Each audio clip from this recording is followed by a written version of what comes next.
Hi, this is Wayne from How to Fish, and what I'm doing today is just going through some maggots that I've prepared. So what I've done is I've got a container, I put a fish head in it, a carp head, and what's happened is over time the flies have come in, laid their eggs, they've hatched into maggots. It takes a little while for them to feed on the carp head, and now they're ready to harvest. So what I'm going to do is just show you what I've done, some improved processes for using maggots as bait. They are absolutely dynamite for fish.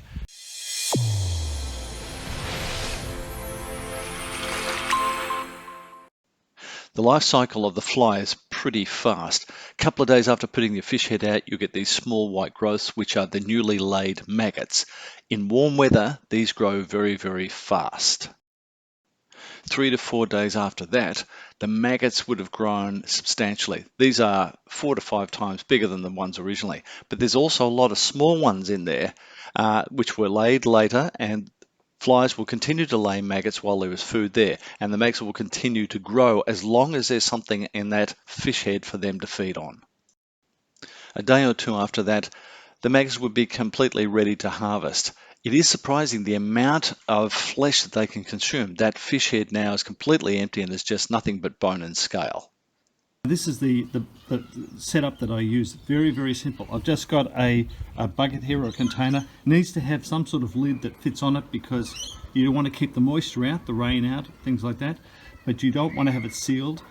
When you first put the fish in there, what you want to be able to do is keep the lid slightly open so that the flies can go in. So I just use this piece of, it's an old length of tile that I've cut, a kitchen tile.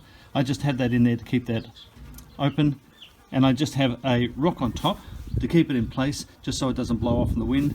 I keep this out of the sun in a corner outside of the house, and not in the house of course, outside of the house, and that brings the flies, and the whole process takes place there. Now inside, all I do is I have sawdust on the bottom, and I place the fish or whatever on top. So whenever I go fishing, I give if I catch carp, what I'll do is I'll give the body to my neighbour, or I'll plant the body in my vegetable patch, and look at how those herbs and everything else has grown.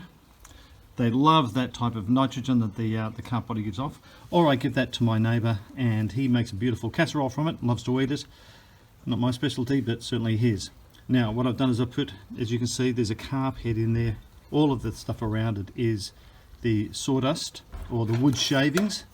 Now for the harvesting process, you're going to need a few things. The first off, you'll need a pair of tongs, unless you want to handle it with your hands, or you could use rubber gloves.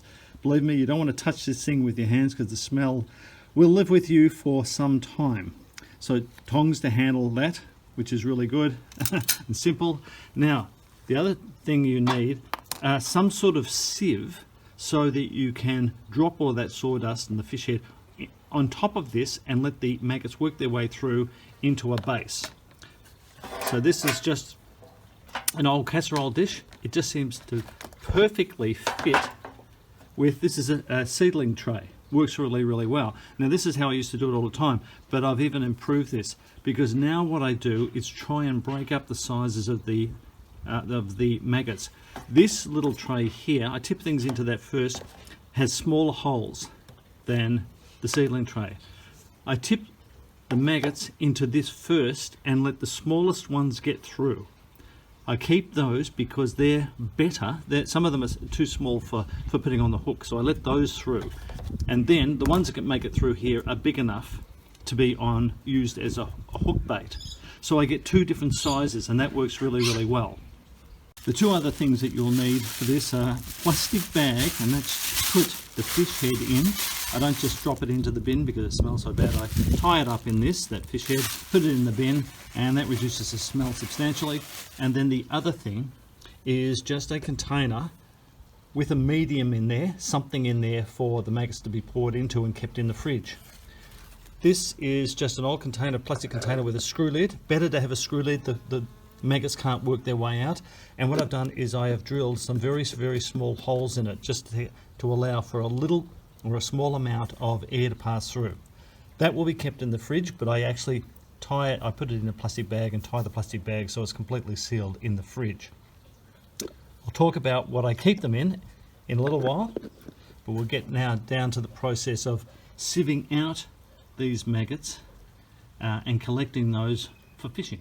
I've just poured these in, and you'll see the numbers that we've got here.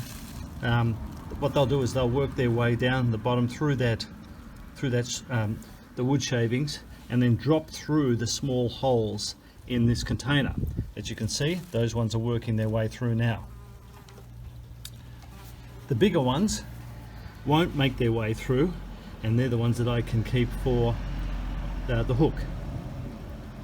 Now it'll take a few minutes for the maggots to actually work their way through. If you want to speed up the process, the best thing to do is just pull the shavings away, expose the maggots, and then they'll want to drop down. So you can okay, so how many can you hope to harvest? Well, I had that carp head there for probably about a week.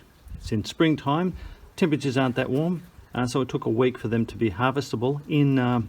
In summer, it can happen all in about 4 days.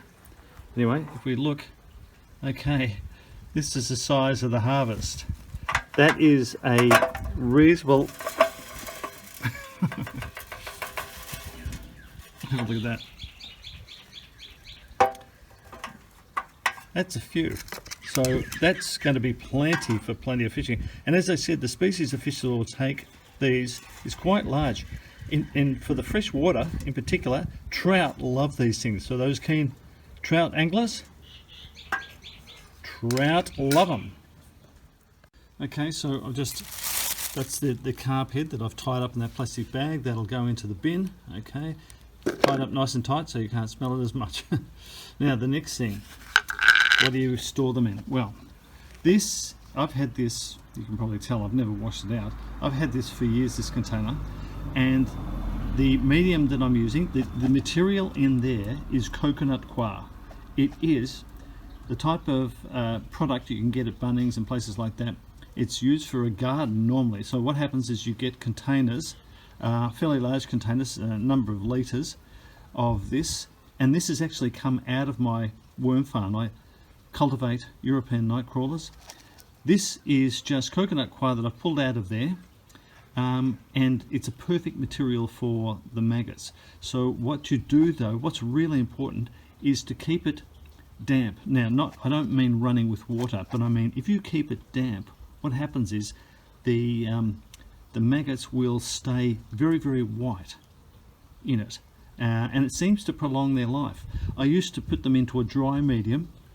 Sometimes I used to just keep them in my bite hard burley, but they don't get as white, and they don't seem to last as long. So the moist material in here really does keep them well. Okay, so this is a fair quantity of maggots going in there. In fact, I probably should make 2 containers out of this. When you put them in the fridge, make sure that the fridge is not too cold. You don't want to freeze them. If you freeze them, they'll die, but they can last for many, many weeks at normal refrigerated temperatures, whatever that is. Ugh, disgusting really, isn't it? But they are a great bait.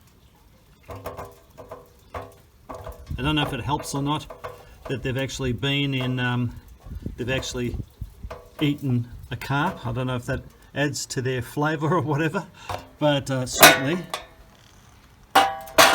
they are a fantastic bait. Look at them, don't they look like they're having fun?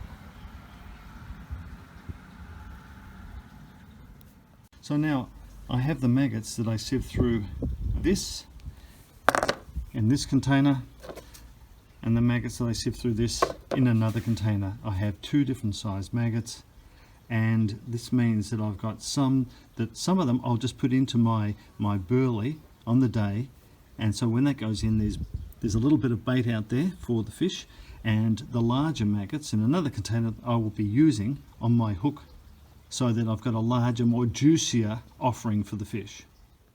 Well, this is about a week later.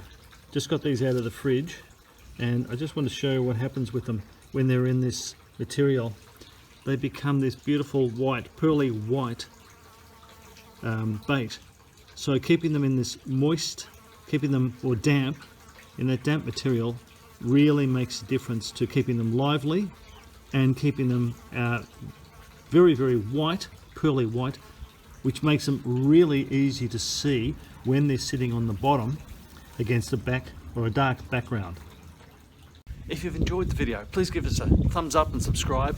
And for the tactics I use, the products I use when I'm catching fish, go to my website, howtofish.com.au. See you next time.